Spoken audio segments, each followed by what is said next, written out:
This video is sponsored by Incogni. It does not get any more white girl than awesome, oh wow, like totally freaked me out, I mean right on. Right. Cause Toro sure are number one.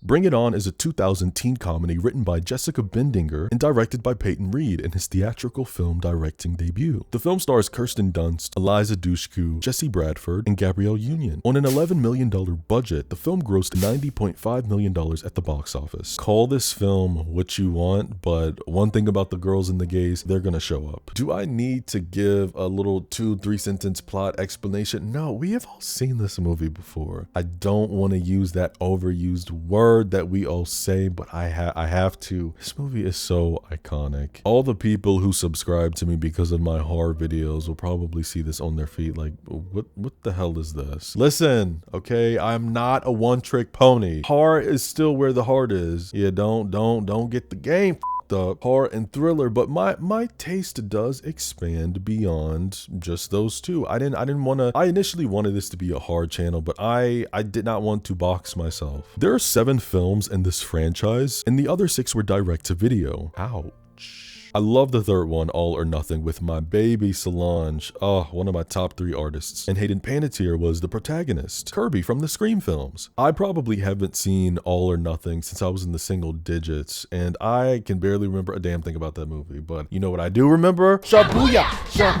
Shabuya! Roll call! When Solange was about to fight Hayden's character in the parking lot, and her friend was like, stop, you gonna get suspended. So? You think I'm gonna let this little Barbie-looking heifer come up here and talk about my mama? But wow, what a moment. I will never forget. Honorable mention to part 4, Fight to the Finish with Christina Milian. First your mother, and now your little ghetto friends. I'm sorry, but I don't think you're gonna be happy until there's drive-bys and chickens in the front yard. And Holland Roden, Lydia from Teen Wolf. Let's get into this joint. Do your stretches, grab your skinniest cheer outfit, and hold on to your pom-poms, because it's time to be aggressive. Be aggressive. I don't know the arm movements of when I say these cheers and these, I don't have it all memorized. I'm improvising, okay? Before we jump into this week's video, allow me to tell you about today's sponsor, Incogni. Did you know there are websites called data brokers that collect your personal information and sell it? Your phone number, your address, your finances, social security, all of these things are sold to businesses and marketing agencies, which then leads to what? Spam calls, spam texts, junk mail, all those spam emails that you get. And that's where Incogni steps in. They automatically contact these data brokers on your behalf and forces them to delete your information. Legally, by the way, under data protection laws. Unfortunately, we live in a very dark, dangerous digital world, and many people intentionally prey on the general public, and nobody deserves to go through that. You don't deserve it. Your neighbor doesn't deserve it. The members of your household don't deserve it. Yeah, they can get the people in your house too. By the way, the entire process of data removal isn't only automated, it's repeated, making yearly subscriptions particularly beneficial. So I encourage you to give this service a try with the peace of mind of knowing that your personal information isn't just floating around in the void everywhere. To get 60% off, click the link in my description and use the code Zane Parker. Much thanks for Incogni for sponsoring this video. Now, let's get back to breaking down this film.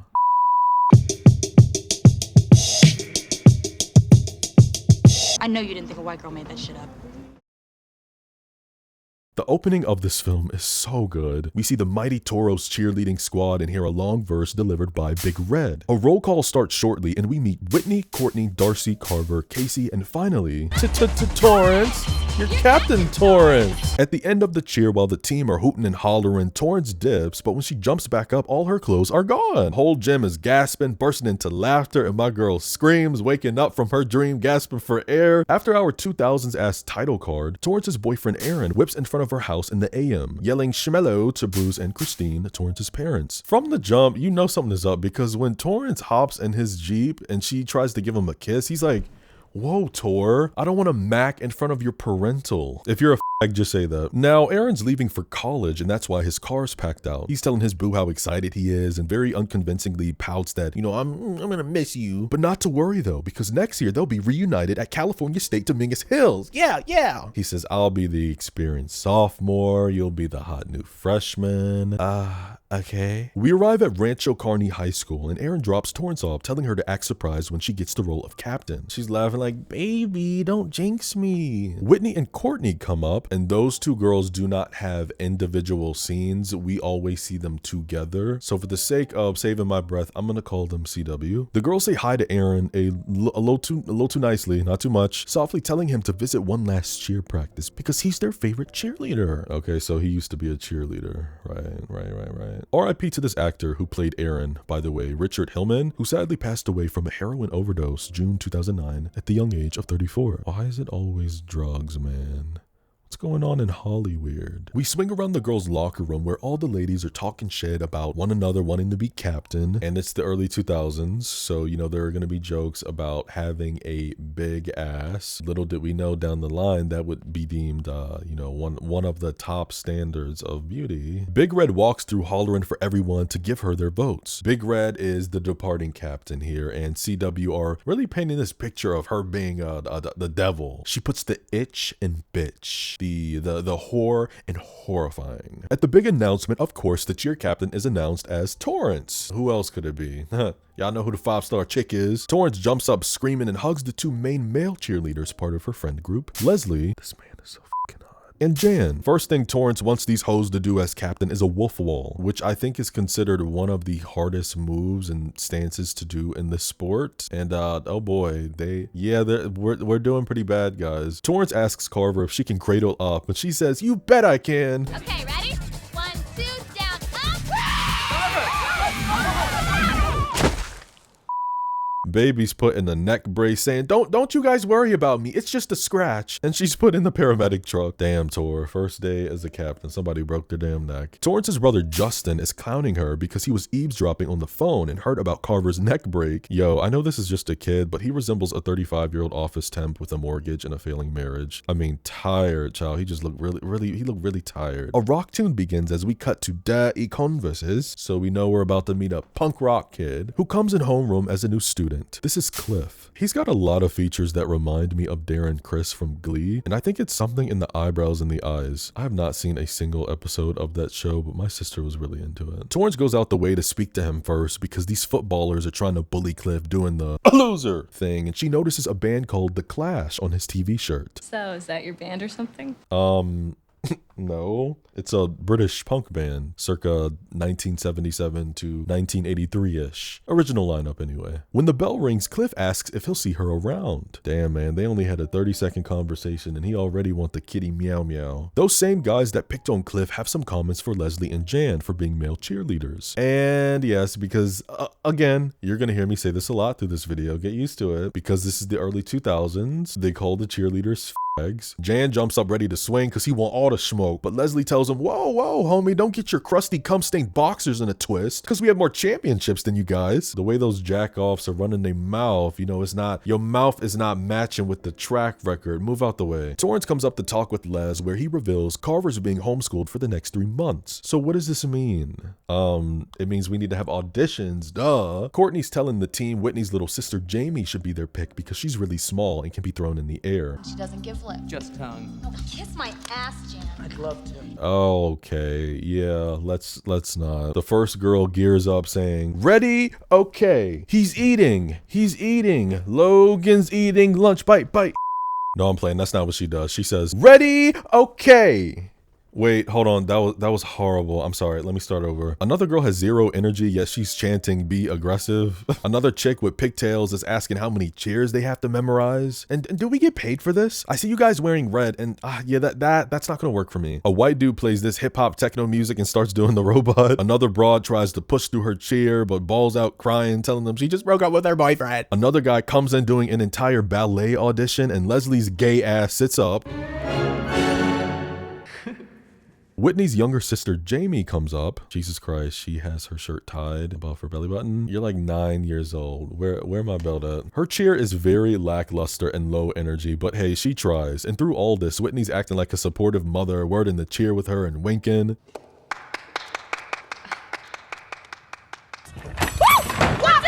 Everyone's stressed the hell out because all these people suck booty, but in comes our next character. CW always got something to say, and they joke about this upcoming auditioner driving a Harley Davidson. Hey yo, anybody got a pocket knife? Hey, ask him.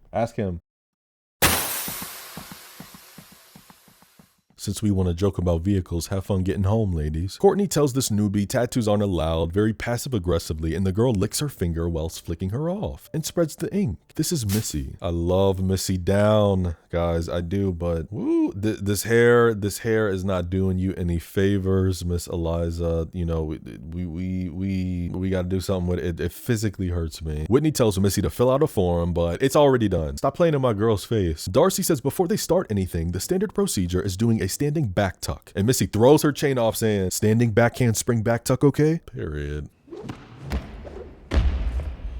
Eat it. Courtney asks if she can yell, so Torrance gives her a cheer. Yeah, I know it. It was in the intro. Say it with me. Awesome. Oh, wow. Like totally freaked me out. I mean right on. Cause Toro sure are #1. I transferred from Los Angeles. Your school has no gymnastics team. This is a last resort. Missy says, okay, damn, a bitch never cheered before, so what? How about something that actually requires neurons? Front handspring, step out, round off, back handspring, step out, round off, back handspring, full twisting layout. Missy shakes her head and rushes to the end of the gym and does exactly what this hoe asked for. This cunt. All of y'all better fucking clap too. Torrance says Missy is bank. And Courtney's like, bank robbed. They've already so decided on Jamie. Torrance says to check this trick and let her know that this isn't a democracy. It's a cheerocracy. And the HBIC is overruling you. Courtney jumps up with Asian Whitney Houston by her side saying, you are being a cheer tater, Torrance, and a pain in my ass. Oh, we standing up. Okay.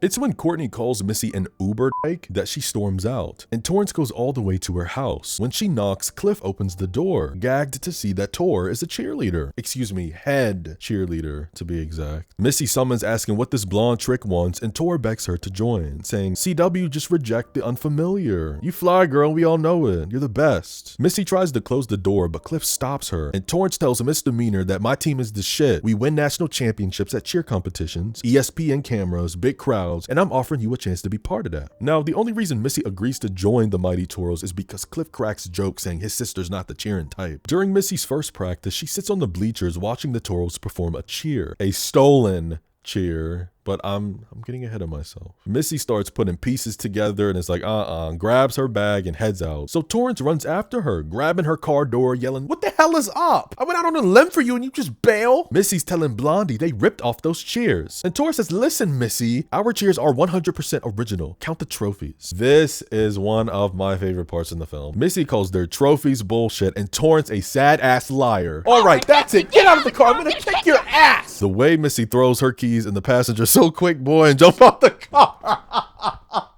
She's like, oh, really? Come on.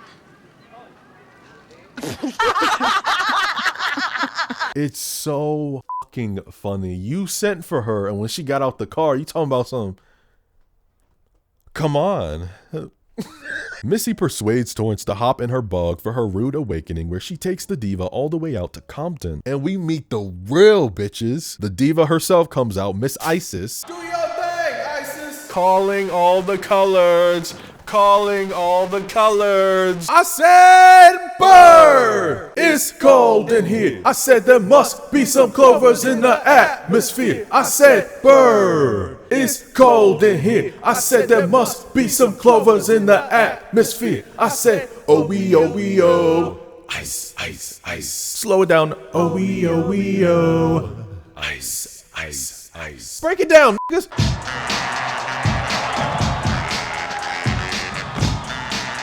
Have you guys seen that parody movie, Not Another Teen Movie? And there's rent free in my head, there is a scene where they parodied this movie. It was at a football game and the cheer was like, we're black, we know it, we shake our big booties and show it. We ain't white, we definitely ain't white. Break it down, niggas.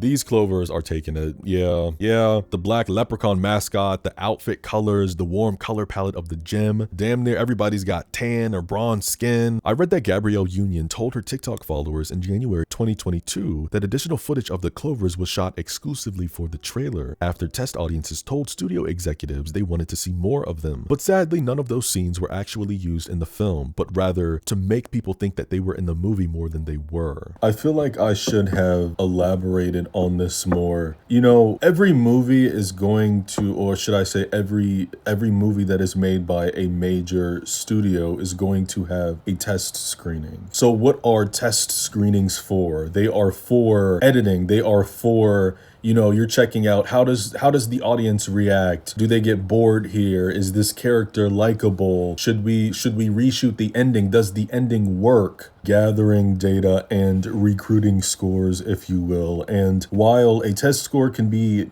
very, very helpful, very useful, there is this friction because it causes this this tension between a filmmaker, a director, and the movie studio, because if a test audience, you know, does bad, mind you, let me say this too, it is standard procedure at the end of a movie's test screening for there to be cards that will have questions, or they'll just tell them, everybody will write down, what did you like about this movie? Does this work? Whatever question the filmmaker or the studio might have. A lot of directors feel that test audiences tend to favor the predictable over the bold and the artistic. If you have a bad test screening, then the studio is obviously going to be like, we need to recut this entire movie. You need to take that out, change that character. But if you have a good one, then it kind of gives, you know, the filmmaker some leverage and, you know, a little pat on the back, like, okay, my vision is coming together. But what is so upsetting about this situation right here is that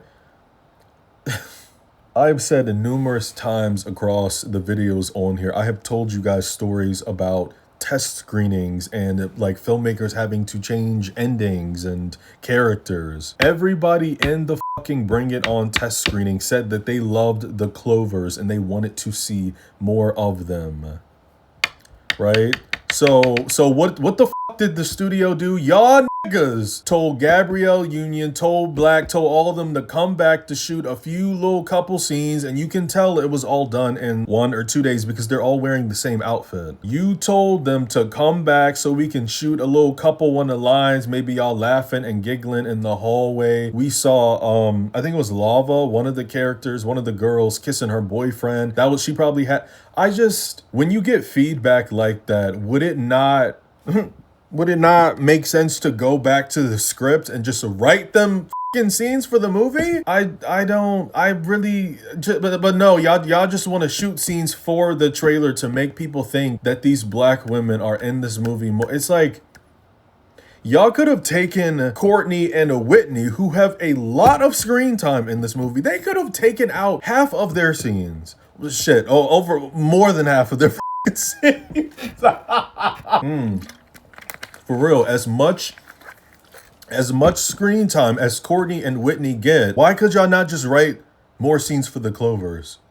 If the audience says they want to see them more, why? I don't know.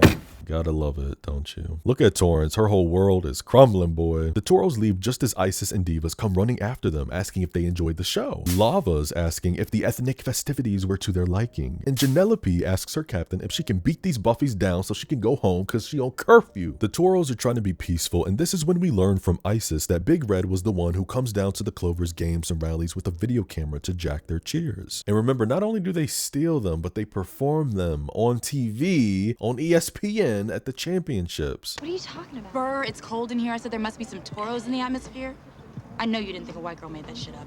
Free cheer services are over. Because every time we get something, here y'all come trying to steal it, throwing some blonde hair on it and calling it something different. But things are going to change this year because Isis is captain. And she guarantees these upper class girls they will make it to nationals. So just hand over that tape and we'll call it even for now. Torrance and Missy are trying to explain that they do not have a kitty camera and just came to see the show. Janelope's begging Isis like, girl, let me do this. Let me knock these two white girls upside the head. But ultimately, Isis says, we're going to let them go. Because unlike them, we have class. You've been touching touched by an angel girl. The actor who played Aaron, unfortunately, wasn't the only cast member here to pass away extremely young. Rest in power to the beautiful Natina Reed who plays Janelope. She left the earth October 2012, just shy of her 32nd birthday. On the drive, Missy's laughing her ass off, saying, "We just so almost got our asses kicked back there." Yes, you did. That's a bonding moment between them, actually. Torrance is in the passenger having a cheer life crisis because her entire cheerleading career has been a lie. Missy's telling her calm down because it's only cheerleading, and Tor makes it clear that I am only cheerleading. If you are/were a cheerleader and you took it this serious, let me know. Let me know in the comments. So Torrance believes that she's cursed and goes into a story from this past summer at cheer camp where all the new seniors had to do a dare. Big Red tells Torrance her mission is to capture the spirit stick and drop it in front of the entire camp. If you know spirit stick lore, you know that this is a big no-no. It's never supposed to touch the ground. Tor approaches these newcomers, telling them she wants to take a pic of them with the stick, holding it out and purposely dropping it. These girls dramatically die for it, but it's too late, babe. And when Tor picks it up, the blonde girl in front says that she doesn't want it anymore. No, it's okay. The spirit stick doesn't lose anything. The person who drops it, however, goes to Hades. Cheerleading urban legends. Don't piss me off. Torrance rushes inside her crib, grabbing the phone, dialing for Aaron, who doesn't pick up. Yeah, he's too busy getting butt f***ed. And the next day she's talking to her squad, telling them to swear they didn't know about these stolen cheers, and they all reject. She says, "We almost got our f***ing asses kicked by those East Compton girls, all because of Miss Red Velvet. I'm talking dragged across the pavement." Whitney states changing their entire routine for this competition at this point would be total murder suicide. Darcy asks how are the East Compton girls gonna prove that they stole from them, and Missy, being the social justice warrior, calls all them trifling. Courtney stands up hollering that she doesn't care and gets in Torrance's face, telling her not to punish the squad for Big Red's mistakes. This isn't about cheating, this is about winning. She tells everybody in favor of winning to raise their hand, and all these weak assholes follow along. Oh, brother, I need y'all to stand up. Torrance looks to Missy, backing down, saying if they don't go through with the routine, they've got nothing. Aaron is still not picking up Torrance's phone calls, and I want to say we're about a week into the film at this point. Your man went off to college, and you calling him every day. He not no you not my man no more. What is we talking about? Justin's playing the first PlayStation ever released in the living room, clowning his big sister for being pathetic and blasting the big gay cheerleader's phone line. She's like, Aaron is not gay. My best friend in middle school, when somebody asked about me, she says he's just busy. And Justin says, yeah, busy scamming on guys. Give me right.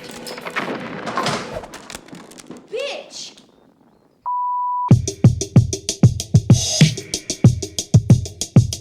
Why does everyone have to go on a diet? Because in cheerleading, we throw people in the air, and fat people don't go as high. Torrance, Leslie, and Jan pull up to Missy's crib, who comes out with her Toro's outfit on. Okay, girl, go on here, sexy mama. During this car ride, we find out Torrance is staying at Missy's house tonight, as well as address the sexualities of the male cheerleaders we have been, getting to know a little bit. And I want you to take a wise guess on who is the straight one and who is the gay one. Just take a simple look at them. It's Leslie. Jan saying how the only reason people come to see cheer competitions is for the ladies, while the guys spend every minute defending their sexuality. When Missy asks, which is what? Leslie says Jan is straight and he is controversial. Are you trying to tell me you speak Oh, fluently. and Courtney and Whitney, Della? Oh my god, these fucking early 2000s films.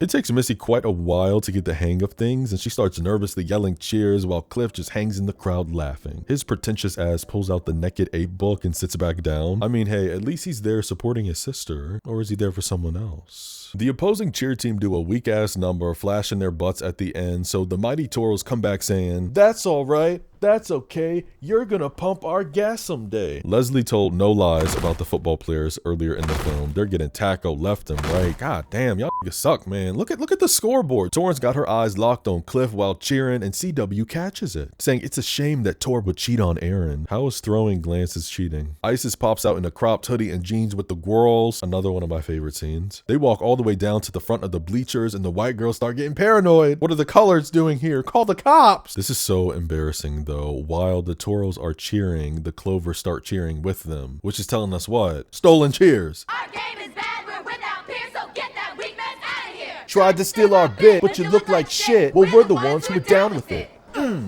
This is so humiliating! Courtney says if they start over with a new routine, then she quits. There's the door, bitch! The football game finally ends with Toro 0 and the visitors at 42. A load of booty juice. Torrance asks, whoever's up for a new routine, raise your hands. And damn near the whole cheer squad hold their hands up. Even the crowd. Oh, wow. Damn. Double homicide. The girls are getting ready for bed and Torrance goes to brush her teeth, but she starts hearing this music and going into Cliff's door where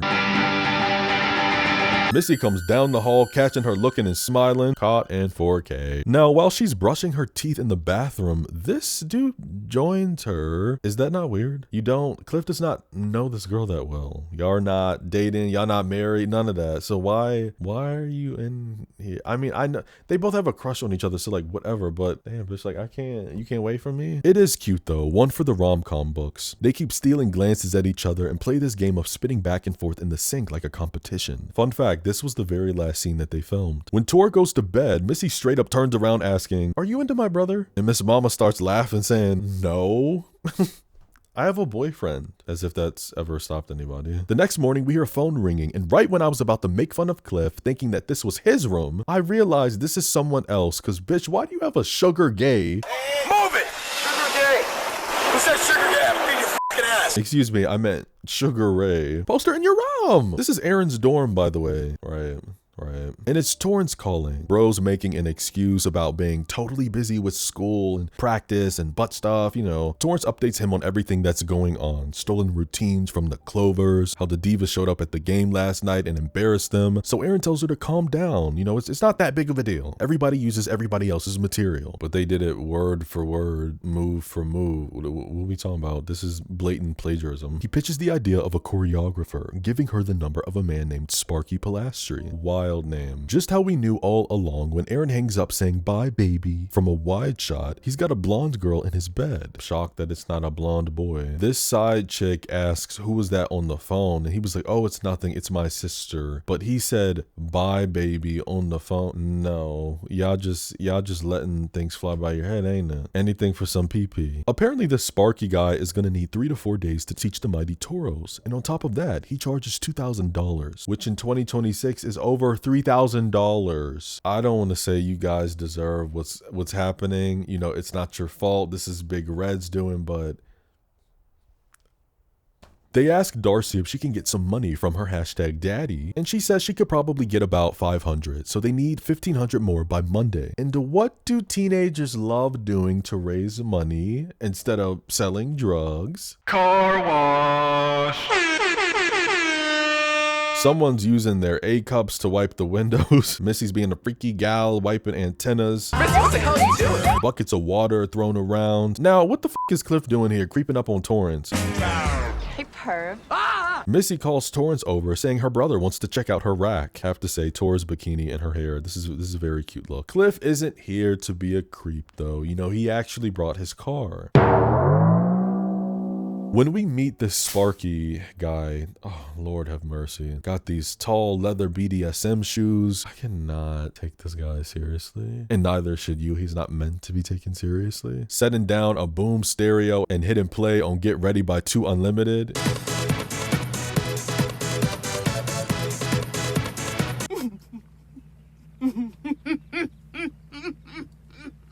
This is a joke. Right? He lines the squad up Tony Moss and Showgirl style. And hey, criticizing isn't even the word. He's much harder on the women, coming for their weight and features, specifically targeting Darcy, telling her to report her compliments to her ass before it gets so big it forms its own website. I am a choreographer. That's what I do. Cheerleaders are dancers who have gone retarded. What? My jaw dropped when I heard I do not remember that line. At one point during training, he downs a handful of pills, which must explain the stuff that's coming out of his mouth, and it's quite a shock. Missy's lifted into the air, but Sparky wants dangerous. He wants to feel like somebody's gonna snap their neck. Spirit fingers! Give me spirit fingers! Nobody's doing it right, and those chill pills aren't working, so he slams a wooden stool and says, These are spirit fingers. we arrive at the state regionals competition, and woo, Oh boy, we get a little insight into how serious these competitions are taken. Missy's taking everything in, seeing a group of cheerleaders saying the Lord's Prayer in a circle. Some are dousing themselves down in hairspray. One of the cheer moms run to the judges table saying this guy's head was down. So how's he gonna score properly if his head is down during an important move? CW running their mouth about other girls calling their cheer outfits skanky and white trash. Then this little girl knocks Courtney over. I'm gonna kick your ass, you evil whore.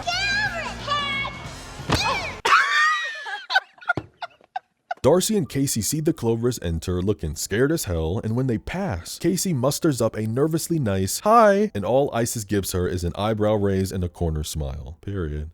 Keep it cute, you know. All you get is a little nice smirk. We on a mission. We on business. We ain't got nothing to say. The East Compton Clovers are next and serve the house down. Get your life, get your life. Yeah, they got everybody standing up and moving. Even Casey's moving.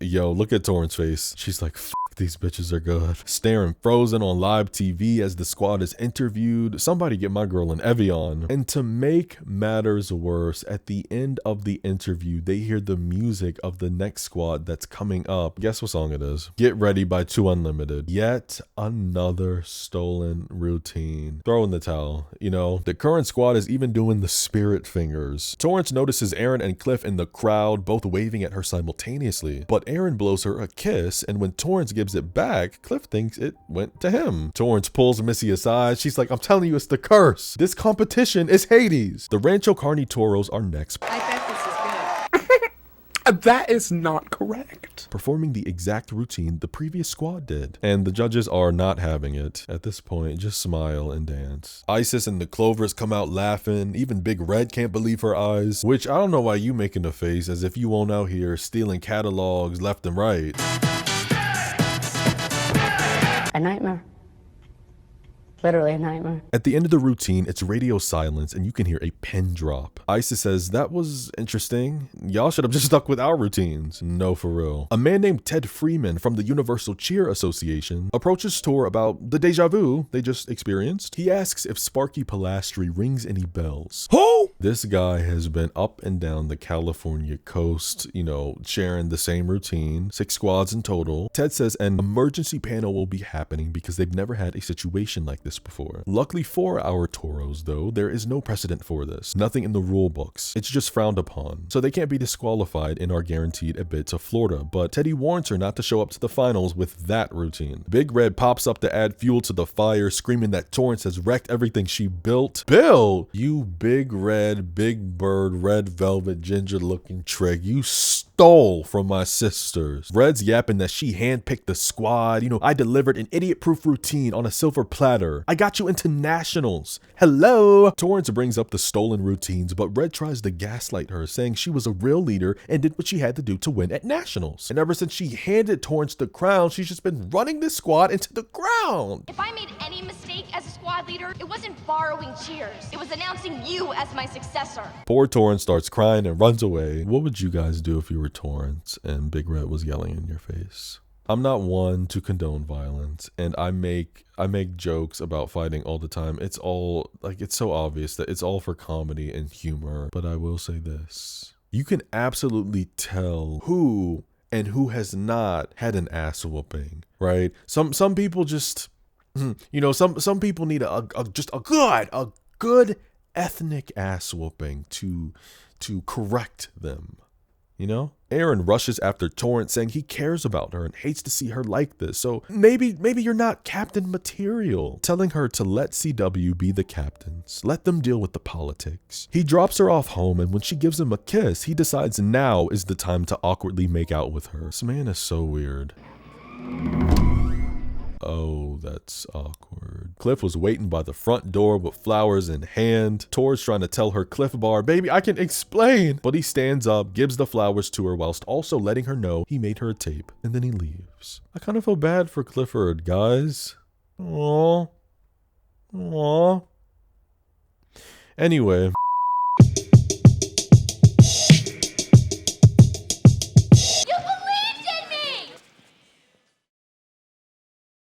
Torrance is in her bed being emotional and decides to pop in Cliff's tape that he made for her. The song starts off slow with this acoustic guitar, you know, where bro is singing, "Hey Torrance, I wrote you something. I hope you like it. Oh, Torrance, can't stand your cheerleading squad, but I love your pom-poms. I'd feed you bonbons all night. 1, 2, 3, 4! Torrance is bobbing her head so hard you think it's about to fall off, boy. Jumping up, grabbing her pom-poms. Can we please bring back romance? It kind of reminds me of, I mean, it's not the same thing because Cliff made a whole song, but it's in a different way. The Perks of Being a Wallflower, a film that I did a video essay on. Check it out. Now, in that story, multiple characters are shown making mixtapes with a playlist of songs to show their loved ones how they feel. And while, yeah, you can say, oh, I made you this Spotify playlist. First of all, you probably used AI, don't piss me off, but it's not the same. There's so much more effort that goes into making a mixtape. It's something that you can hold, it's something that you can feel in your hands. Torrance comes into the gym and CW grabs her, saying Aaron called them last night, saying Tor was turning the squad over to them. I know a lot of things, but I don't know about that. They also say the team is gonna forego nationals and everyone's agreed to it. Except me. And me. Both of you can be replaced. Bitch, let me tell you something. Torrance decides to grow a pair and says the only person who can officially resign the post of captain is the captain, going into this ass monologue about how they've staked their entire reputation on being the best and the most inventive. Again, the most inventive? Baby, you know what I'm gonna say. The squad starts devoting every possible minute to practicing, before school, in between classes, after school. Days pass and Torrance finally hits up Aaron's campus, knocking on the door, where homeboy answers, putting a shirt on, saying he's been very busy. Miss Tori Vega has finally came to her senses, you know, about damn time. Nice guy Aaron was too busy to believe in his girlfriend, but you know, he wasn't too busy to sell her out to the CW. I hope you're not too busy to hear this. Kiss my ass, Aaron. It's over. Torrance taps his chest saying, you're a great cheerleader, Aaron, but maybe you're not exactly boyfriend material. I just know when she left, all the white girls in the theater were like, you go, girl. After Tor is gone, the side piece frowns her face up at Aaron being a cheerleader and also exits. If I was Torrance, before I left, I would have told the girl he slept with, the side piece, I would have been like, make sure you get an STD test too. Something wild like that, you know, just to shake things up. Not solely so she won't come back, but so she could spread the rumor to other girls so nobody fuck with him anymore. But also, I'm really glad that these two girls do not exchange any words or have any type of interaction because that's how it should be. Everything is on the man. What do these two women have to do with each other? Missy comes in the gym telling the squad the USEA just posted the nationals list on the internet and East Compton isn't on it because they couldn't raise the money in time. Tor is pissed and Jan says that this is good news. Actually it's not, because Miss Captain Crunch Tor defines the best as competing with the best. Torrance persuades her father to make a phone call and ask his company to take a nice check so the kids at East Compton can go to the nationals because they deserve it. Think of how much it'll mean to East Compton. They deserve to go. Do the right thing, Dad. Kind of love that she does that. Like, yes, girl, use your privilege. But then it... We'll save that for the end. In the Clover's gym, the ladies are bunched up as Isis writes a letter they plan on showing a talk show host. And LaFred says all this feels like they're begging for charity. The gym door opens and in comes Torrance by herself. Okay, come on, brave white woman. Growth. Let me stop. Torrance tells Isis they need to go to nationals, handing her a check saying she got her dad's company to sponsor them. And Isis calls it as she sees it. Hush money. Or no, it's guilt money. You pay our way in and you sleep better at night knowing your whole world is based on one big old fat lie. Well, you know what? We don't need you. I know that's right. I don't blame her, guys. Torrance is asking this diva, why do you have to be so mean? I'm just trying to do the right thing. Well, Isis is trying to be strong for her squad because that's what a captain does. Tor tries to level with her, pointing out she's also a captain, trying to make it right. So Isis says, okay, you want to make it right? Then when you go to nationals, bring it. Don't slack off because you feel sorry for us. What would you guys have done? Another day, Torrance catches Clifford taking off his headphones, telling him she listened to his tape and loved it. Poor girl has to beg the guy to talk to her and tells baby, you know, that joint with Aaron, that was just a goodnight kiss. It meant nothing. She lets him know she broke up with Aaron and he respectfully says congratulations, walking away. He didn't believe in me. You did. You just have to know that you can do it. And if it helps, I know you can. You believed in me! That evening, Cliff Bar comes downstairs and Missy calls her big red dog brother a dumbass for dodging Tor. Bro, she broke up with her gay ass boyfriend for you. So do all of us a favor and get over yourself. Tell her how you feel. I thought I had. I mean, yeah, he did make he made a whole song about her, put it on the tape. Missy tells him when at first you don't succeed, dust yourself off and try again. Cut to a talk show hosted by Pauletta, the host that the Clovers were writing to the other day, where today is Wish Day, and Pauletta reads the letter from East Compton, finishing it up by letting these colored kids know their wish is to be granted. On a screen, the Clovers are live from the hood. Isis is trying to show gratitude, but Janelope and Lava are being, let's say, unprofessional. Pauletta, you my girl. You the bomb, baby. Oh, Pauletta, girl, we love you so much, girl. We want to say you don't have to lose a pound, girl. We love you just the way you are. Look at the way Isis turns to them after she's done talking. I know she cussed them out when that camera cut off. Cut to Florida at the final cheer competition where Jan is being a predator asking ladies if they want to see his spirit stick. We start hearing this man at the cheer competition on the radio. Daytona, Florida has been invaded by teenage cheerleaders.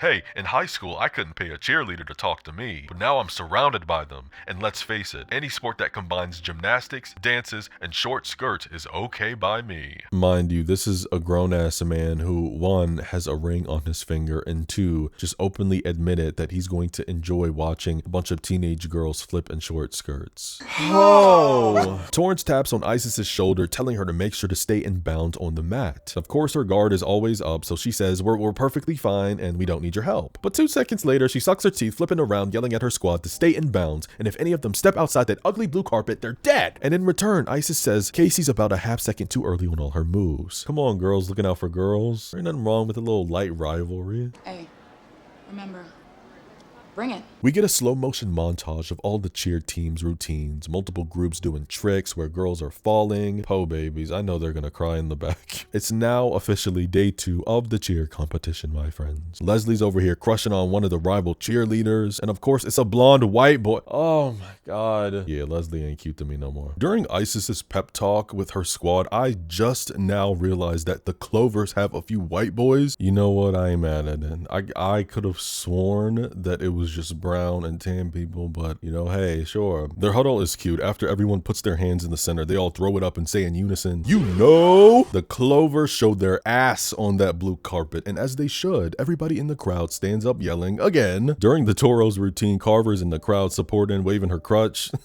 I'm gonna say this, and I'm not even being, this has nothing to do with being biased, but the Toro's routine is very lackluster. It was nothing compared to the Clovers. A lot of the Toro's routine is this. Whereas the Clovers were doing...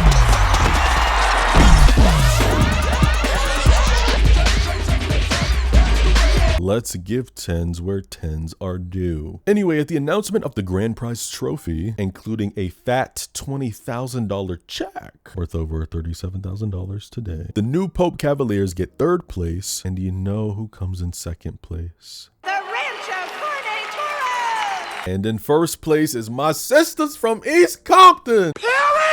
I love that Isis steps away, summoning Torrance to say, you know, captain to captain, woman to woman. She respects what they did out there. Missy's got the spirit stick in her hand, playing around, asking Tor if she thinks the curse is broken. But our Captain Crunch Torrance doesn't believe in curses anymore, so Missy holds her hand out and drops it. Clifford, the British punk band boy, comes up, congratulating his sister, then shares minimal words with the girl he's been crushing on the whole film until they suck face. Anyway, some pom-poms cover the screen and we get a musical number of Oh, Mickey, you so fine, you blow my mind, hey, Mickey, hey. Why I gotta be black about it?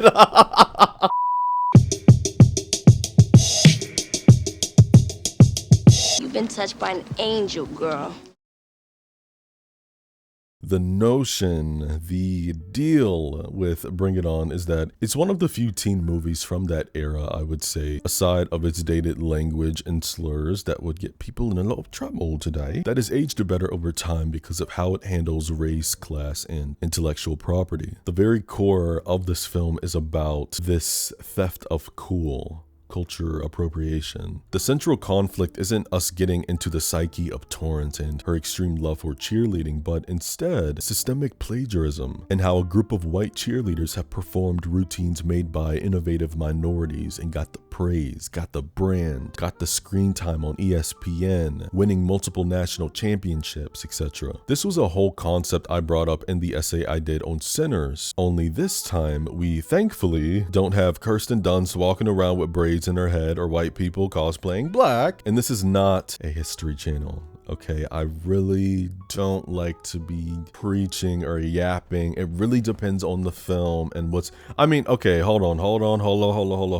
Let's get this straight. Art is very political. You know, art imitates life, in my opinion. This is absolutely not a dig. I'm not being funny or anything. I do not like to play activist on here. All my videos, I don't want to be me yapping about whatever. I want to talk about the movie. I want to talk about the movie, the art, the symbolism, the whatever, these characters. But while I say that, I cannot sit up here in this fucking chair and try to dissect the morals and themes in these films, ignoring the social commentary of it all. So I will not go on an entire monologue about how white people are the enemy, okay?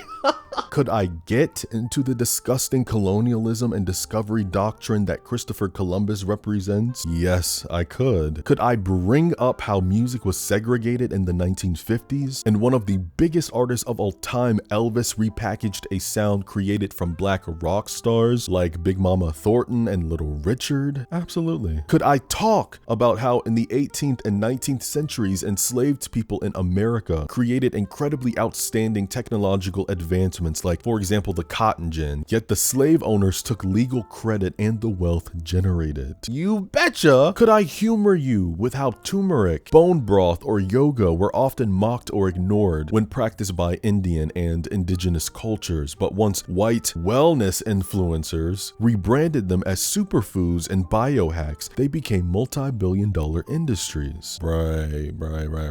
Could I call out how in 1951, doctors at Johns Hopkins took cancer cells from a black woman named Henrietta Lacks without her knowledge or consent, and as a result, HeLa cells became the foundation for the polio vaccine, IVF, and gene mapping, all while pharmaceutical companies made billions. Henrietta's family lived in poverty, and for decades they went without health insurance.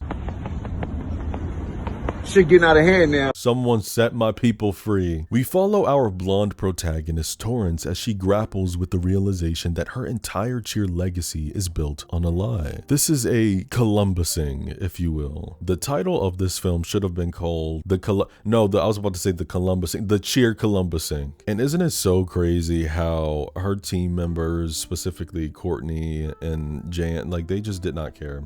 Y'all don't care. Red was saying she did what she had to do. Courtney straight up said, I don't give a fuck, and they need to get the championships. Have you no moral compass? Another major conversation this film brings up is the white savior. We've seen it. Dangerous Minds, 1995, with Michelle Pfeiffer, who, quote, saves inner city students. Freedom Writers, 2007, with Hilary Swank. She's also a teacher who helps her troubled colored students by giving them journals, suggesting they found their voices because a white woman gave them the tools. Next question. How many of you have seen Boys in the Hood?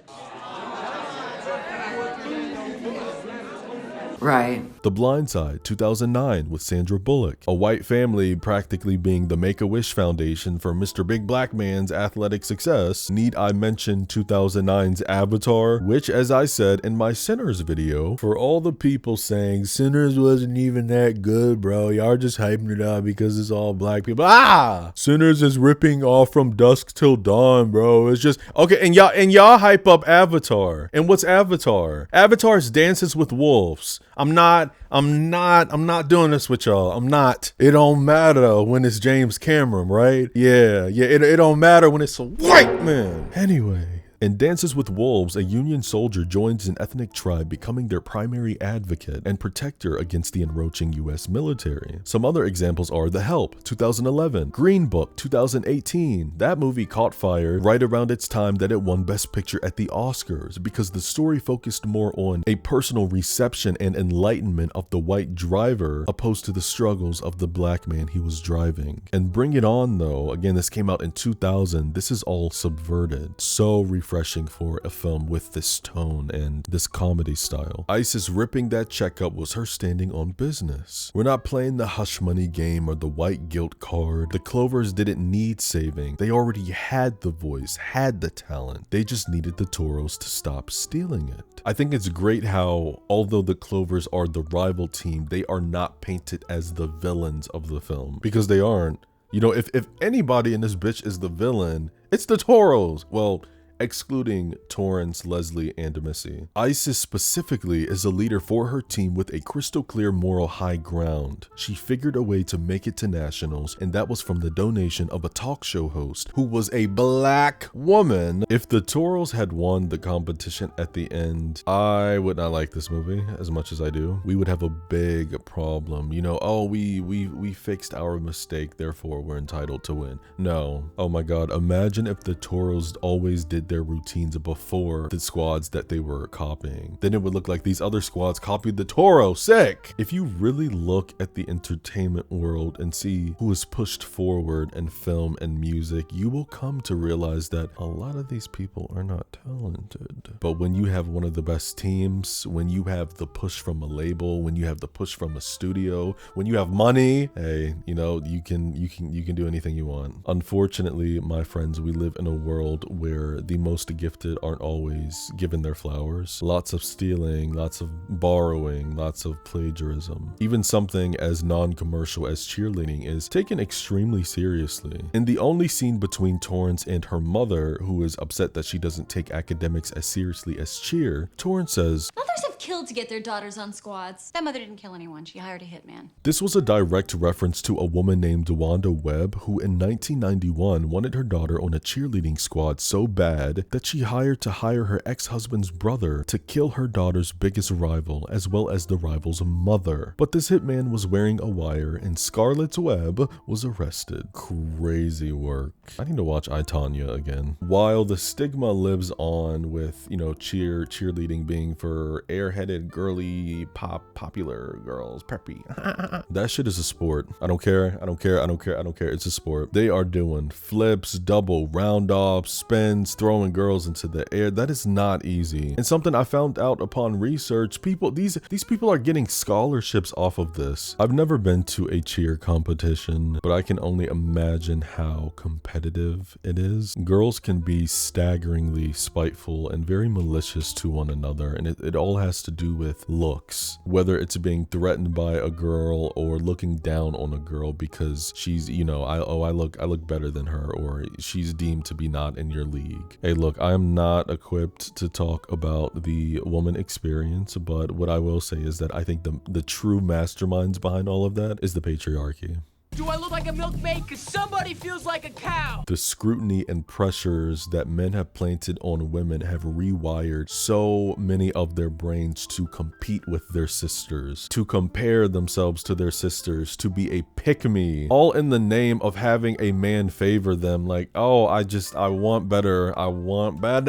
I hate it so much because I fucking love women. I do. I grew up around them. My closest friends in high school, still to this day, my best friends are women. You can learn a lot from them. They are just naturally in tune, mystic. They like the whole emotional aspect of it. They get it. When Autumn Durald Archipel won the Oscar for Best Cinematography for her work in Sinners, well deserved, by the way, and I found out that she was the first woman to win that award. Best cinematography.